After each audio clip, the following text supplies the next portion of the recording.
Up next, we're going to talk about Juice in 4K. And if you like that, click the like button. Snappy nappy dugout. Snapping nappy dugout. Snapping nappy dugout. Out January 11th, 2022. In 4K Ultra HD from Paramount Home Media is Juice. Juice, Russ. Juice is coming out. You've got the Juice, arriving in a regular and Steelbook edition for its 30th anniversary. Crazy Juice. Yeah, and Crazy Juice. That kind of makes me feel a little bit old just to see 30th anniversary on Juice. I just definitely feel like, damn, that stings. Tupac's been dead for a quarter of a century now. I don't give a fuck. He doesn't have the juice now. He had the juice. So 30th anniversary Juice. This is essentially a double dip on the 25th anniversary Blu-ray that Paramount Home Media put out about 5 years ago in 2017. It literally has the same case, same art, same features down to the last photo gallery. To say that it's just like a double dip, it essentially is that, but I will say, if you never did own this before, the 25th anniversary features that they put on there were actually really solid. I actually watched all of them, and I was pretty impressed by what they were able to get. And it's all new. Not only did they get like audio commentary from Ernest Dickerson, but they got new interviews with all the surviving cast members. Obviously no Tupac, but all the surviving cast members came back, did a bunch of interviews. There was some retrospective stuff on the music that was used. There was some like archival stuff with, I think, Cypress Hill, EPMD. Eric B was like on there, like doing interviews too. A separate featurette where it's just the lead actors talking about how they got cast, what the process was, their time working with Tupac, that whole kind of thing. In general, like really good features for the 25th anniversary. So you are getting decent stuff. It's just, what else can you say 5 years later? People love hearing stories about Tupac. I don't give a fuck. There's this really good one called You've Got the Juice Now, where it essentially has this whole interview with Ernest Dickerson, a current day one, where he talks about getting the movie made, all the trials and tribulations of it, basically just a little bit of a story. Him talking about how much he had to fight to stay true to his vision of what he wanted this movie to be, and how much the studio was like trying to make this movie a comedy or something that this movie was not. Mm-hmm. And the one thing that he talks about in depth, which again, I'd never known, is the ending and how the studio actually forced him to change the ending that he wanted to have. And they basically told him that if you don't change this ending, we're not going to promote this movie. We're not going to support it in any way, shape, or form the way that you want us to. So you've got to make this change. Come on, Q, don't let me go. I got you, Bishop, man. Come on. Then he hears police sirens coming. He hears the cops coming, and he stops struggling, and he says, I'm not going to jail. I ain't going to jail. Come on, B, man, don't punk out on me now. And he lets go.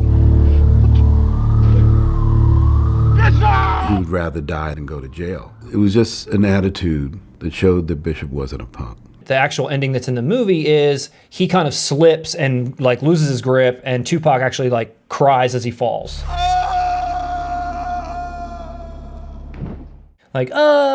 Like one of those things. In the ending that Ernest Dickerson wanted to have, he doesn't say a word. He just like silently falls. Like he accepts his fate dead. The studio was like, we want there to be some redemption where it's not him killing himself, it's him slipping. The funny anecdote that Ernest Dickerson says in there is that I was forced to change it, so I get Tupac back into the studio where we're gonna go to like a sound booth and record this cry. And Tupac's like, do we have to do this? The guy's like, yeah, we got to do it. And he's like, well, can it be like a half-assed, like a bullshit little, like a wimpy ass, like little thing? Dude, he's like, do whatever you want to do. He's like, make it as shitty as you want it to be. And maybe one day people will get to see it the way that it should be seen. But for now, do whatever you want. And if you go back with that knowledge and listen to Tupac as he's falling, it is pretty ridiculous. I don't give a fuck. I love this anecdote because Ernest Dickerson went on to do Demon Knight, which is a horror classic. I don't care. That's a classic film at this point. Who ends up becoming the main character in Demon Knight, the female lead, is Jada Pinkett. And the studio wanted Cameron Diaz. They wanted, one of my favorites? Yeah. And he wanted Jada Pinkett, and he fought for it, and he got it, which is awesome because that movie would have been terrible with Cameron Diaz. I'm not, that is just offensive. And the thing I always loved about this movie, it kind of got lumped into in the early 90s, the hood movie genre. It's a crime drama it's not Boys in the Hood. It's not Menace to Society. It's not any of that stuff. Thank you. Appreciate it. I fell into that trap. That's what I was just going to say, actually. I saw this movie much younger in life, but after it had already been out for a while. This movie came out in 92. I might have seen this in like 96, 97, 98, something like that. I caught this on TV like late night one night on like USA or something. It sucked me in and I watched the whole thing, and I still kind of felt like, okay, it's this hip hop movie. There's a lot to do with music and all this stuff. When I watched this movie not that long ago, what I realized that I had been mistaken like pretty much the whole time, that it's like, it feels to me like a horror movie.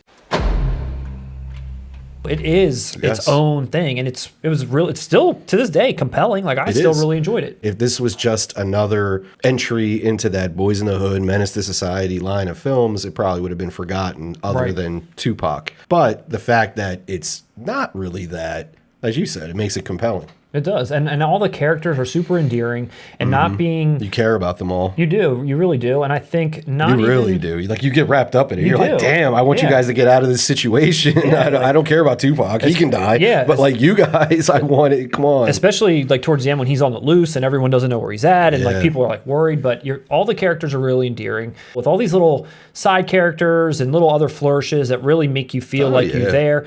Like, think of all the extra little side people that are in that movie that, you know, like the girl at the record store, that you got Queen Latifah in there, you got Samuel L. Jackson in there, you have this whole cast. There's just these random other people that just kind of show up, the Puerto Rican gang, like that main guy. These other people that just fill out this world other than them. It just really kind of is like such a cool little piece of history.